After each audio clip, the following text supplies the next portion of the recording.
Brook Scholars, it's me, Mr. Gilbert, and today we are going to do some writing. Sorry, I got lots of screens up here. Before we do that, before we actually go and talk about what we're doing today, I want to just highlight one student that's submitting work on the regular and with a smile on his face, of course, and that is Jeremy Jet from Eastern. So let me just, I'm not going to read the whole thing because it is quite long, but let me just read you the first page of Jet's work that he submitted. This was Life in the Deep Freeze. We did this last week, and the prompt was How do animals survive? Let me read you what Jeremy wrote. Animals survive. I'm going to have to get really close because it's hard to read on the screen. Animals survive in cold winters. The grizzly bear eats berries, fish, and mud for food. That food becomes fat. The fat keeps the bear warm when he sleeps. These harp seals have blubber to keep them warm. The pups have a warm and fluffy coats with blubber. Um, again, didn't read the whole piece there because it is multiple pages and it was hard to drag all this in. But awesome writing, Jeremy. That is some fantastic stuff. I love how he tied each sentence back to the topic sentence. Had a really nice topic sentence. And when I look at just like the first sentence here, the grizzly bear eats fish and mud for food.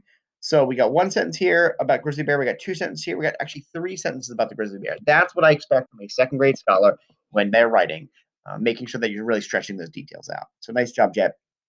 Okay. If you haven't done so already, make sure what you are submitting, just like Jeremy, it was nice and big, so it was easier to read. Some of you are still submitting things that are this big, and even when I drag and drop them, I can't read all of your writing because it is just too tiny. So today we are going to be reading the article that you read yesterday with Mr. Scott on Tuesday called Shootin' Hoops. So I know Mr. Scott just read this article and I thought it would be fresh in your mind. It's a shorter article. It's only a one-page article. So for this, we're actually going to do a retell. The prompt is very straightforward. Retell the story of shooting hoops. And this is a good life skill to have because we ask you to retell stories in school, fiction and nonfiction. We ask you to retell books. For example, the step books, you guys are really good at retelling books.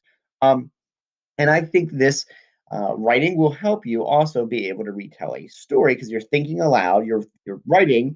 So let's go ahead and let's take a look at our screen here. So I can move this. I can't move that. Got too much stuff here. So retell the story of shooting hoops.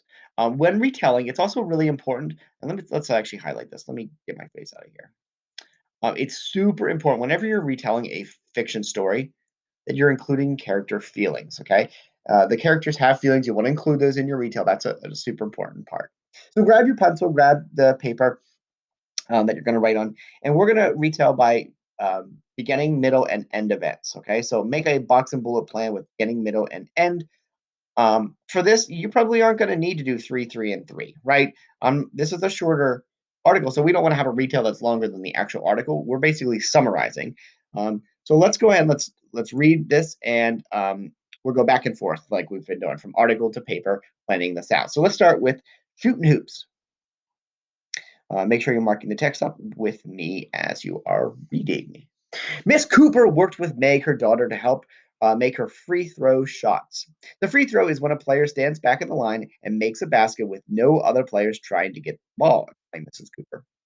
Sitting at the free throw line, Mrs. Cooper dribbled the basketball. Okay, Meg, she said to her 8-year-old daughter, put your right hand on top, left hand on the bottom, aim toward the basket, and shoot. Everyone, we're going to free throw it. Meg watched her mom shoot. Shot went into the net with a swish. Meg tried it the same way, but the ball didn't reach the net. It's hard to throw that far, she said. Here's another way, Mom said. We used to catch it granny style. It might help you get started until you get stronger. Then she showed Meg how to do it. Let's stop here, paragraph 1, because this is kind of the beginning of our story. Something is happening. There's kind of not the problem. We're not introducing the problem yet, but something is indeed happening. So let's go ahead. Let's just write out your beginning events. So why don't you highlight some information you want to include there? Paragraphs, 1 through 3, and then put that in there.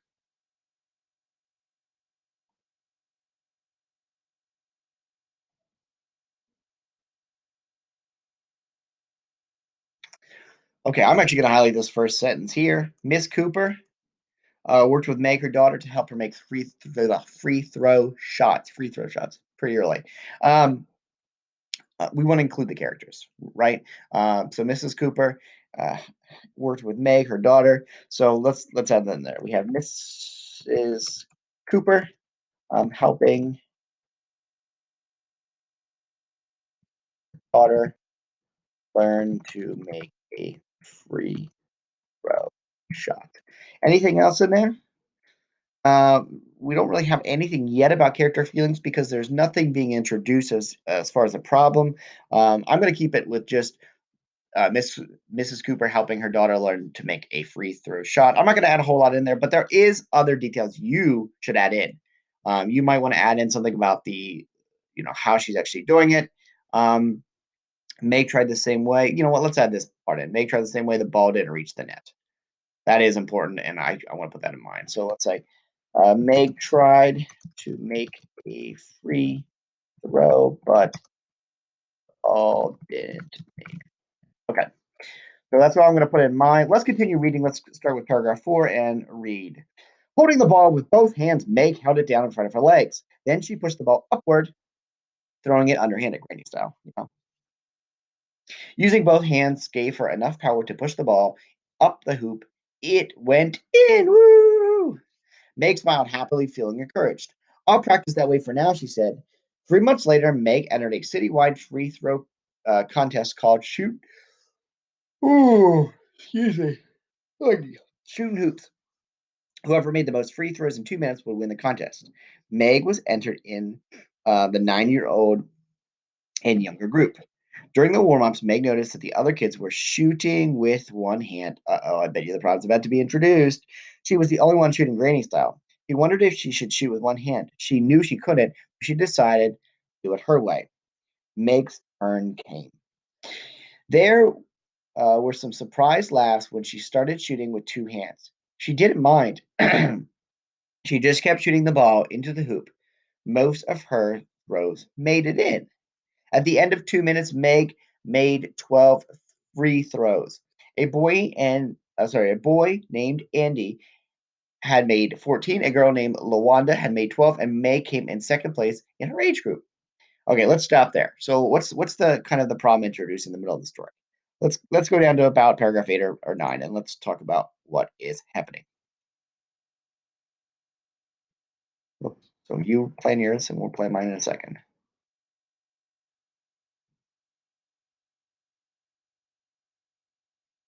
I'm going to highlight this piece of information right here using both hands.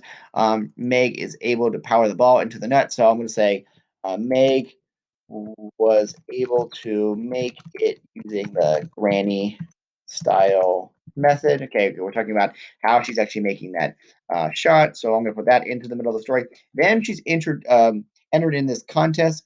So I'm going to say Meg entered in a citywide free throw contest called Shooting Hoops. I'm going to put that in there. That's important. Meg enters a citywide contest called Shootin' Hoops. Okay. Now, here we go into paragraph 7. Paragraph 7, during warm-ups, Meg noticed the other kids were shooting one hand. She was the only one shooting granny style. She wondered if she should shoot one hand. She knew she couldn't, so she decided to do it her own way.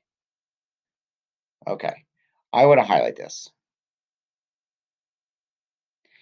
And the reason I want to highlight this is because we are talking about character feelings. We want to talk about character feelings because this is important. So let's go down here and let's say Meg notices everyone is shooting one handed. She shoots Granny. And then let's just do something about character feelings. Meg, what do you think she feels right now? She wondered if she should shoot one-handed. She knew she couldn't, so she decided to do it her own way. Meg's turn came. They were surprised laughs when she was. Sorry, there were some surprised laughs when she started shooting with two hands. She didn't mind. She just kept shooting the ball into the hoop. Most of her throws made it in. So Meg, is she happy? Is she sad? Well, I think she perseveres through this. So I'm going to put something in saying Meg shoots Granny. Meg makes baskets, and some people laugh, but laugh, but Meg is okay with that. Um, so I'm just going to talk. I know this was kind of a run-on sentence here, but I want to make a mental note here. So when I go back, I know that Meg is okay with people laughing. She is a confident person that is able to make those baskets. So I want to make sure I include that in my middle events.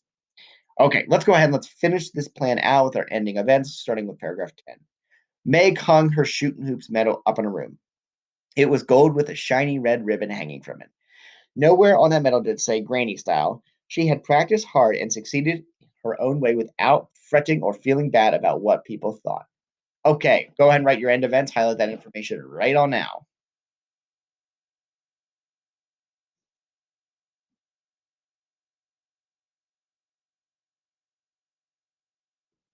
I want to highlight this bit of information in paragraph 9. I do want to say that Meg came in second place. So I'm going to say second place. Okay. I know what that means. It's again not a complete sentence. I don't have to write complete sentences for my plan. And now we can again add more character feelings in here. She wins a medal and she succeeds in her way without fretting or feeling bad. Okay. So let's just put that right in there, just like that. Let's highlight that.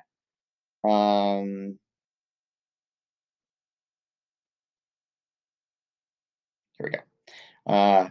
Meg doesn't feel bad about winning the medal and contest because that's because she um used the granny style.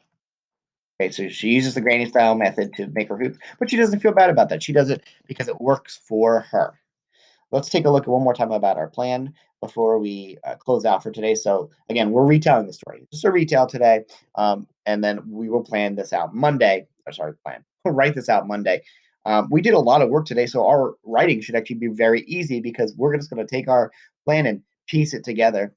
Beginning events: we have Mrs. Cooper helps her daughter to make a free throw. Meg tries to make the free throw, but she couldn't make the net. That's the beginning of the story. The middle of the story is when the problem started to introduce. Well, she can't make the